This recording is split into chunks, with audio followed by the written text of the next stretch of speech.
Yes, you know, there's a story I've been wanting to share. It's something that happened after our family got back from vacation a couple of weeks ago. My wife and my two young kids went away for spring break. We had a long flight. No one slept. And when we landed, we were tired and jet lagged. So when we got home, we went right to sleep. We didn't even bring the luggage in the house. We left the luggage in the car.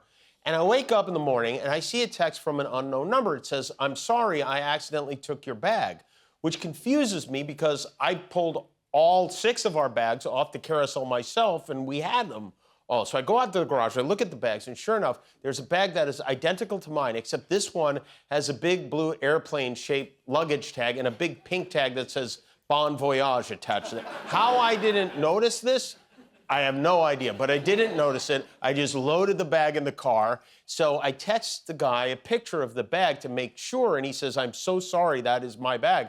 I returned your bag to Delta Baggage Claim in Terminal 3. So I text back, "No, I'm sorry. I'm pretty sure it's my fault. I took your bag and I took it home." He says, "No, I'm sorry. It was my fault." We're like a couple of Canadians apologizing back and forth.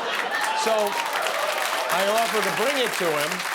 He said no, probably because he thinks I'm nuts and doesn't want me to know where he lives. This could be like a weird scam that people pull. So I give him my address, and he tells me he'll be at my house in an hour. Now I'm feeling guilty because this poor guy has to drive all the way to my house to get his luggage that I took. So I put together a little gift basket, a bottle of tequila. I got some stuff from my garden, some oranges, some lemons. I think I threw some basil. Whatever I had, I put in. And he shows up about 15 minutes early, texts me. He's like, "I'm sorry I'm early." Again, he's apologizing.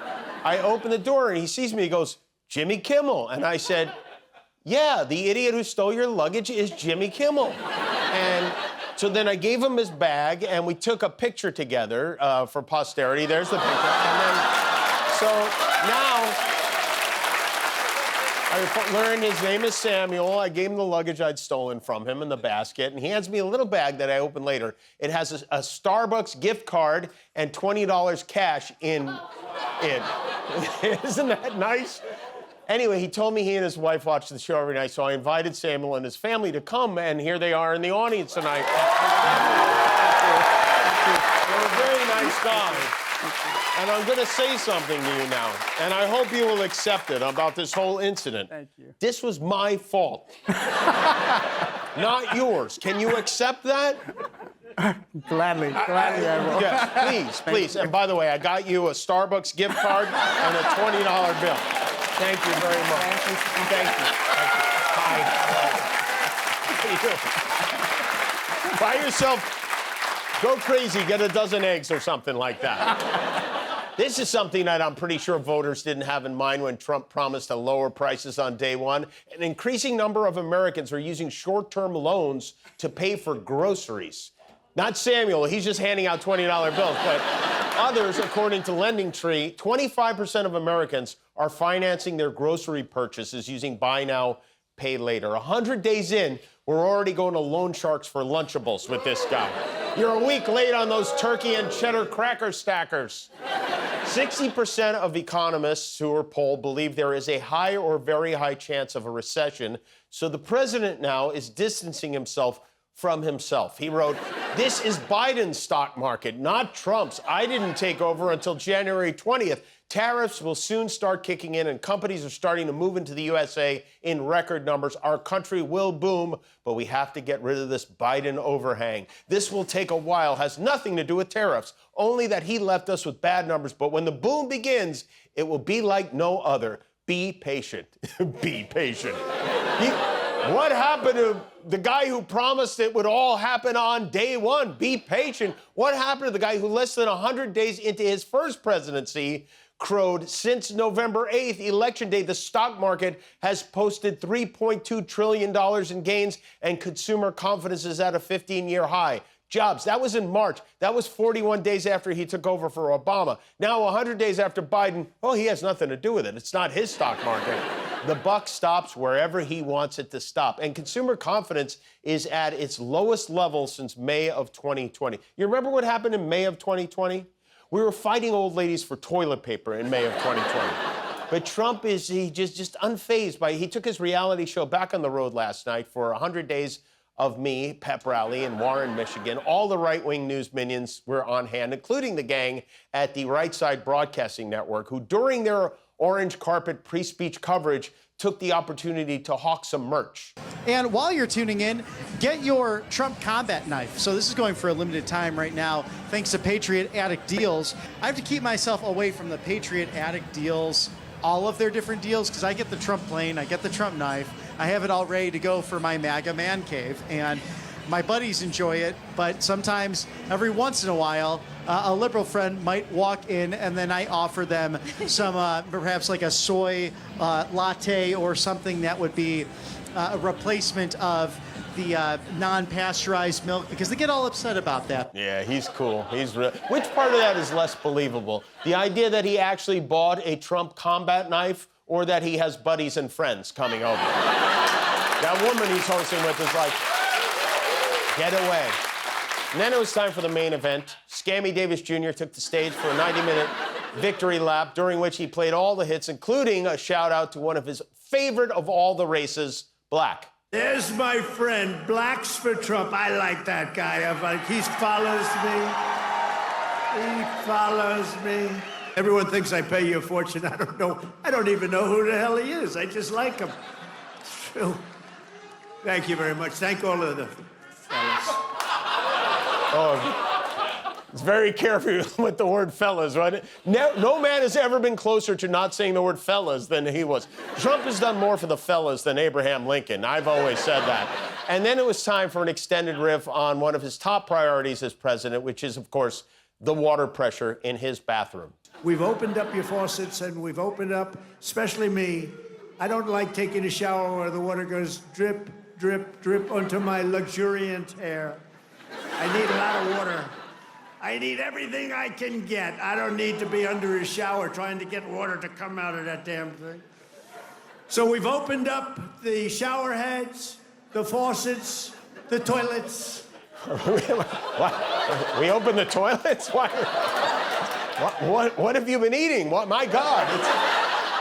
They had to open the toilets. Poor Eric got his head stuck in. And so the toilets are open and our country's going straight into them. That rally wasn't even close to the nuttiest thing we got out of Trump yesterday. This moment might be the most disturbing moment yet. Trump says crazy stuff every day, but most of the time, you know he's full of it. He's bragging or he's lying or whatever, or he's just throwing crap onto his vision board. But this interview he did last night with Terry Moran from ABC News, you have to see that it went off the rails when Moran brought up the subject of Kilmar Abrego Garcia, the guy from Maryland who was wrongly deported to a prison in El Salvador. Trump is convinced that he is a member of a gang, MS-13, and the evidence he is so convinced by is this clearly doctored photo in which someone, possibly a 5-year-old, put MS-13 on his knuckles. Now, to everyone else, this looks like it was created in Microsoft Paint on a Tandy 1000, but to Donald Trump, this is irrefutable evidence. He had MS-13 on his knuckles tattooed. Oh, he had some tattoos that are interpreted that way. But let's move on. Wait a minute. Hey, Terry. He did not have the letter MS-13. It says MS-13. That was Photoshop. So let me That was Photoshop. Terry, you can't do that. Hey, they're giving you the big break of a lifetime. You know, you're doing the interview. I picked you because, frankly, I never heard of you, but that's okay. But I picked you, Terry, but you're not being very nice. He had MS-13 tattooed. We'll agree to disagree. I want to move on to something else. Terry, do you want me to show you the picture? Yes, let's look at that picture again together, because this couldn't look worse if Trump had written it in with a Sharpie himself. Not to mention, this zoom in on a photo of Abrego Garcia they took a couple of weeks ago at the prison in El Salvador. You can see there is no MS or 13 anywhere on his hand. Our president is falling for Facebook memes, not even good Facebook memes. He's like your aunt who texts you a picture of a minion and asks, is this person real? But Donald Trump is never wrong. Never. No matter how hard Moran tried to move on from this, he would not let it go. He did have tattoos that can be interpreted that way. I'm not an expert on them. I want to turn to Ukraine, sir. Terry, I want to get to Ukraine. No. He had MS as clear as you can be, not interpreted. This is why people no longer believe the news, because when it's he was fake photographed news. in El Salvador, they aren't there. But let's just go on. They aren't there when he's in El Salvador. They weren't there, but they're there now, right? No, but they're there in now. your picture. Terry. Ukraine, sir. He's got MS-13 on his knuckles.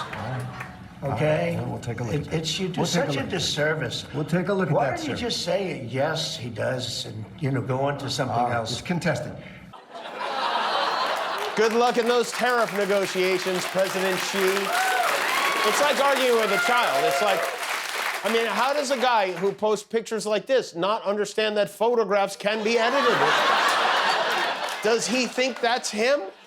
This is not a rational person. Best case scenario, he needs glasses. Worst case, we are about to be duped out of the presidency by a Nigerian prince. What won't he believe? I mean, have you guys seen this video? It's, shocking. Trump has... He's got words on his knuckles, too. It's real. Spread it around. This exchange was good, too. When Moran asked Trump if he still has 100% confidence in Pete Hegseth, his embattled Secretary of Defense. Do I have 100%? It's a stupid question. Look, It's a pretty important position. No. You don't have 100%. Only a liar would say I have 100% confidence. I don't have 100% confidence that we're going to finish this interview. We will. I think Terry Moran's about to win a trip to El Salvador himself. And Pete Hegseth, this guy is a beauty, too. Yesterday, he announced he is doing away with a program at the Pentagon that was created to encourage more women to participate in national security. Hegseth called the program yet another woke, divisive social justice Biden initiative that overburdens our commanders and troops, which, I don't know, might be true, except for the part that it was passed by the Republican-led House and Senate and signed into law by Donald Trump in 2017. This woke Biden initiative was signed by Trump and heralded by Kristi Noem, Mike Waltz, Marco Rubio, and Trump's daughter Ivanka, too. Oops, how many drunken mistakes can one guy who is now 100% sober make? I mean, they blame everything on Biden. It's a reflex now. I'm surprised they haven't blamed him for Don Jr. But listen, Pete Hegseth is the Secretary of Defense, and if Pete wants women involved in national security, he'll just add them to his text chain, okay? Meanwhile, RFK Jr. is worming his way through our government. They announced their first cases of measles in Chicago today. Mexico has issued a travel warning for visitors to the United States as the disease continues to spread to them. We've got measles, we've got whooping. It's like we're living in a Louisa May Alcott novel set in the 1860s. And our Secretary of Health and Human Services, Robert Kennedy, he's out there giving mixed messages about the vaccine. We interrupt this monologue to bring you a message from the United States Department of Health and Human Services.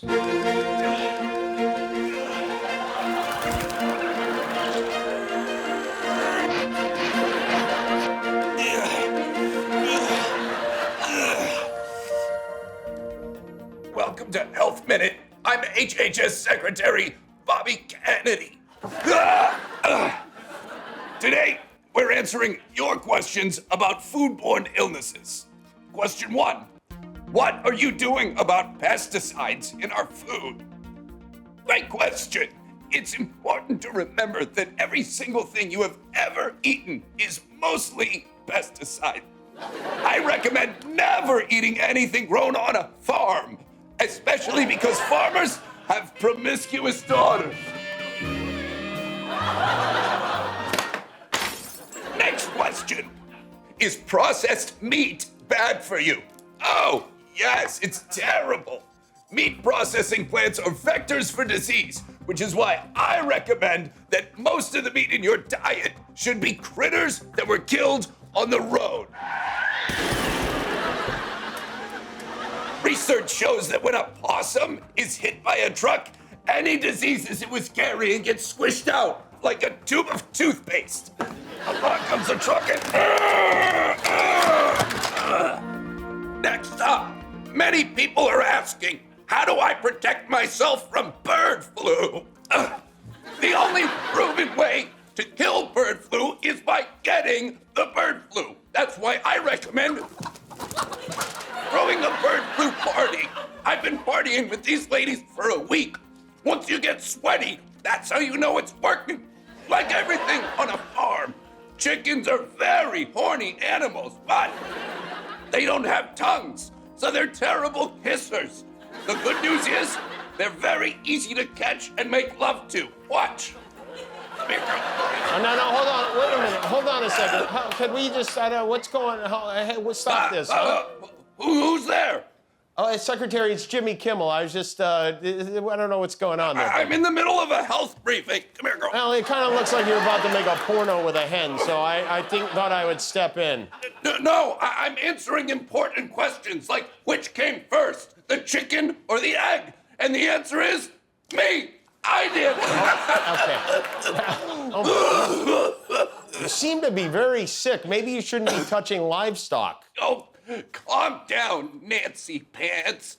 I die all the time. What? Wait, what are you doing about the measles epidemic? There's now like almost 700 cases in Texas alone. Don't worry, we're working on getting those numbers up. What? No, up. We don't want them to go up. We want the numbers to go down. Well, we're making it much easier for parents to expose their kids with these. This is Bumpy, the measle weasel. It's a piñata filled with live virus for birthday parties. It's a fun way to get exposed. Well, please, look, we have to go. We are way over time right now. You'll miss the cockfight. Oh my, you're gonna make the chickens fight each other? What? No! Me and Pete Hegseth are gonna cross swords in a cold plunge. I just gotta... Okay, that's Get a close-up! That's enough. Come on, big boy, get out! Well, I apologize. I had no idea. Guillermo, do you know how many subscribers we have on YouTube now? 20 million. That's right. Yeah, that's why we're wearing these glasses. Thanks for being a subscriber. If you're not, help us get to 20,000,001.